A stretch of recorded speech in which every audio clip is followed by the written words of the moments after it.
Visto, senhores, que o Código estabelece, lá no artigo 10, parágrafo 1º, que uma vez concluído, estes autos são remetidos à autoridade judiciária competente, essa autoridade judiciária competente, quando recebe os autos do inquérito policial, a primeira coisa que ela vai fazer é abrir vista ao titular da ação penal, podendo ser o titular o querelante, em se tratando de ação penal privada, ou o Ministério Público, em se tratando de ação penal pública incondicionada ou até pública condicionada, tá? Então a primeira coisa que nós temos que fazer é, uma vez chegada a autoridade policial em inquérito, o que esta autoridade judiciária vai fazer? Aí nós vamos ter que subdividir, porque uma coisa são as providências que ela deve fazer quando se trata de uma ação penal privada. Outra coisa são as providências que ela deve fazer ao se tratar de uma ação penal pública incondicionada ou até mesmo condicionada, tá? Então, olha, chegou a autoridade judiciária e o crime é de ação penal pública privada. O que vai acontecer com esses autos do inquérito policial? Artigo 19, que assim estabelece: nos crimes em que não couber ação pública, os autos do inquérito serão remetidos ao juiz competente, onde aguardarão a iniciativa do ofendido ou de seu representante legal, ou serão entregues ao requerente se o pedir, mediante traslado. Então o que vai acontecer? Os autos ficarão em juízo esperando a iniciativa do eventual querelante, que deve assim o fazer no prazo de decadência. Se ele não o fizer, aquilo dali oportunamente vai ser extinta a punibilidade em virtude da decadência, tá? Mas olha, em se tratando de ação penal privada, os autos permanecerão em juízo ou serão entregues à vítima ou a quem ela o pedir mediante traslado, e ela que vai resolver o que fará com aquele inquérito policial. Agora, em se tratando de ação penal pública, o juiz vai abrir vista daquele inquérito policial ao Ministério Público. E aí, senhores, várias atitudes pode o promotor de justiça realizar. E é essas atitudes que a gente vê a partir de agora. Ou seja, chegou concluído para você, promotor de justiça, autos de inquérito policial, o que você eventualmente pode fazer? Primeira atitude que o Ministério Público pode tomar, obviamente, é oferecer denúncia. Ele vislumbra que aquele inquérito policial reúne elementos de informação suficiente, reúne justa causa para a propositura de uma eventual ação penal. O que ele vai fazer? Vai denunciar aquela respectiva pessoa. Vai utilizar do inquérito policial, aplicando o artigo 41 e oferecerá denúncia contra determinado sujeito. É o que geralmente ocorre, né? Do inquérito policial, se extrai os elementos, ajusta a causa e denuncia determinada pessoa. Então, a primeira atitude que o Ministério Público pode tomar ao receber o inquérito é oferecer denúncia. Segunda coisa, pode ele entender que, a despeito da existência de um inquérito policial, ele ainda não formou sua opinião quanto ao delito. Ele ainda entende que deve ser realizada outras diligências. Ele entende que tem casos ainda, fatos ainda a serem sanados. E o que ele vai realizar nesse caso? Ele vai pedir, necessariamente, vai requisitar a realização daquelas eventuais diligências, tá? Ele pede à autoridade judiciária, a autoridade judiciária remete para a autoridade policial e a autoridade policial vai sanar aquelas dúvidas realizadas, aquelas dúvidas que o Ministério Público assim o faz. Então, segundo caso, o Ministério Público pode requerer eventuais diligências a serem realizadas no curso daquela presente investigação.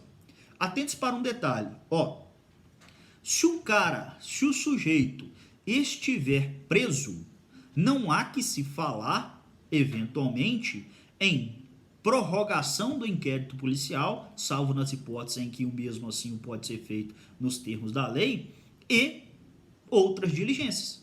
Porque, olha, se o sujeito está preso, é porque já tem indícios suficientes de autoria e materialidade. Se ele está preso e o Ministério Público ainda quer diligência, o que o Ministério Público deve fazer? Deve oferecer denúncia e, na própria denúncia, requerer essas eventuais diligências que ele entende como sendo correto. Não há que se falar, portanto, em dilação do inquérito policial, de um sujeito preso se nós já temos elementos suficientes de materialidade e autoria. Tanto é que ele está preso. Se ele está preso é porque necessariamente tem esses indícios, tá? Então, em se tratando de sujeito preso e o Ministério Público querendo eventuais diligências, o mais correto é propositura da ação criminal e requisição dessas diligências durante a respectiva ação penal, tá? Então, já sabemos, o Ministério Público pode denunciar. Segunda coisa, pode o quê? Requisitar diligências. Terceira coisa que o Ministério Público pode fazer, requerer o arquivamento do inquérito policial. Ele vai fazer uma peça denominada de promoção de arquivamento.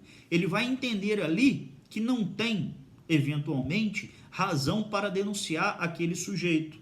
Não tem, existem hipóteses excludentes de ilicitude, de culpabilidade, não tem tipicidade, existem hipóteses de extinção de punibilidade, razão pela qual não há que se falar em oferecimento de denúncia.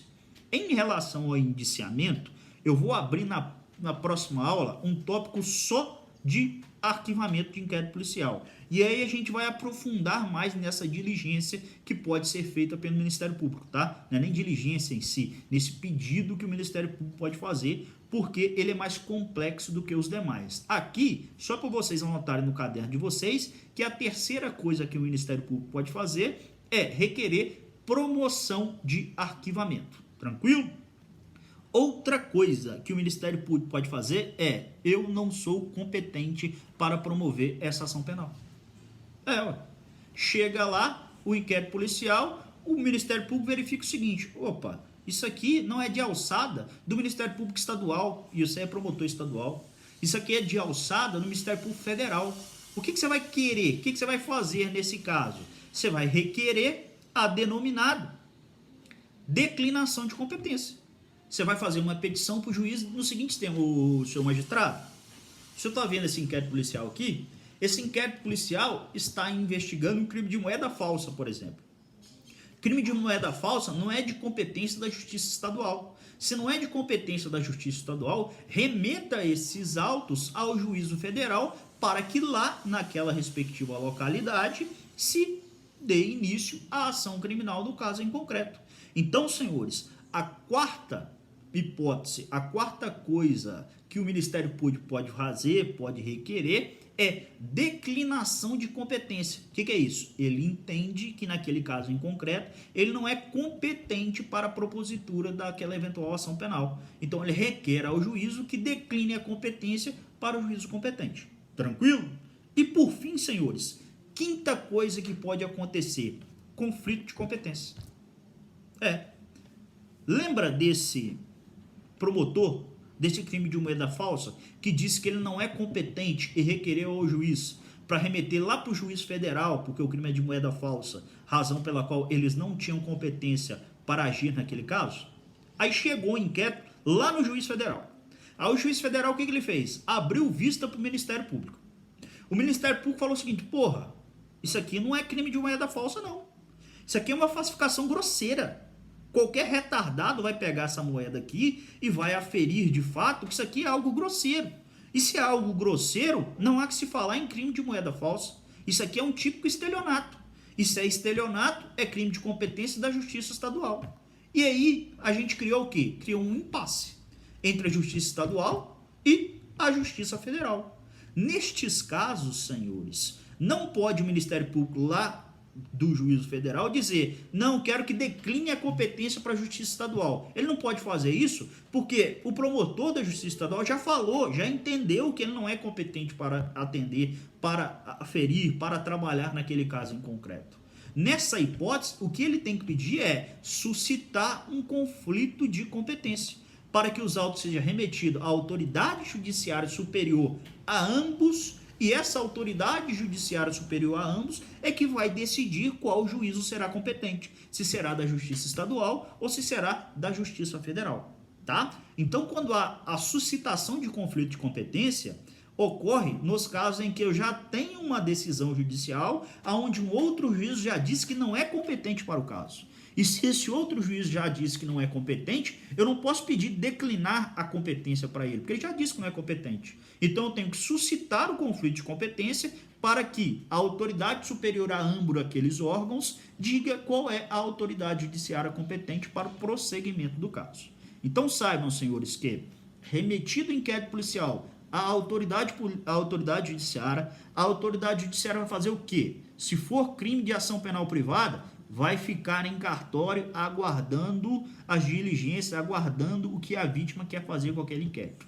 Agora, se for crime de ação penal pública, ela vai abrir vista para o promotor de justiça, para o Ministério Público. E ele vai fazer o quê? Primeiro, pode denunciar. Segundo, pode requisitar diligência. Terceiro, pode requerer o arquivamento. Quarto, pode requerer a declinação de competência para juiz competente. E quinto lugar, se já tem uma declinação de competência e ele entende que não é competente, ele tem que fazer o quê? Suscitar um conflito de competência. Estas são, portanto, as atitudes, seja do querelante, seja do Ministério Público, quando recebe vista de um respectivo inquérito policial. No próximo bloco, eu vou falar só sobre, mais precisamente, o arquivamento, que demanda outras observações mais necessárias. Tá? Abraço.